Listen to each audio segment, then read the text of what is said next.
Ngabana wa Laikipia Ndiritu Mũrĩithi augĩte bũrũri ũrabatara makĩria ma gĩcunjĩ kĩa 30% kĩa Akenya arĩa mahotete gũthoma kothi cia moko nĩguo gũkinyanĩria gĩkĩro gĩa kũhota gwĩthondekera indo cingĩhota gũcindana na cia mabũrũri mangĩ. We cannot become a proper manufacturing county until we get something like 30% of the citizens getting tertiary education.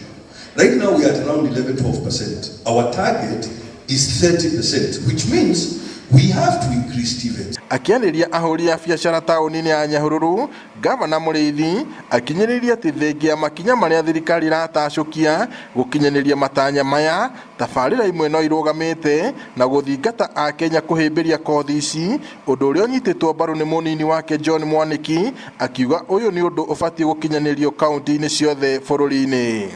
And we have to increase the ones we have and their capacity to do so, including, of course, Laikipia North Technical Training College, which we want to see expanding. At national level, Minister of Finance, Afati Okora Kiuga, Neraruta billion manana.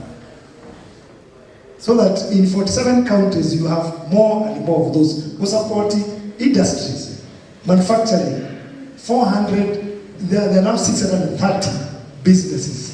Kahinda-inĩ rĩo kau, Mũrĩithi augĩte thirikari yake no ĩratacũkia makinya ma kũgacĩrithia motungata rũhonge-inĩ rwa ũgima wa mwĩrĩ kaunti-inĩ ĩyo, akĩongerera atĩ marĩ ona mĩbango ya gwĩtia gĩikaro na anyiti itemi o hamwe na mũingĩ kwarĩrĩria ũrĩa ũtungata ũyũ ũbatiĩ kũrũgamĩrĩrwo o ũndũ ũmwe na kũgacĩrithio.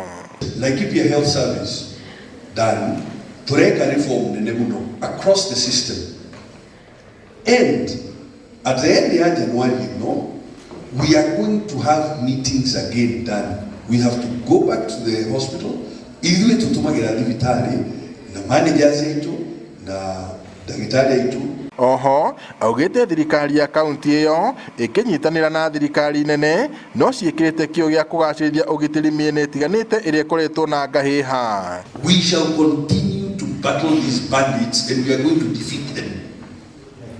Right now, we have a police division based in Olmoran, a police division, so we have an OCPD. We have increased the police officers there by like 4 times. Ngirifuata Inooro TV kuma kaunti-inĩ ya Laikipia, njĩtagwo Peter Mwangi.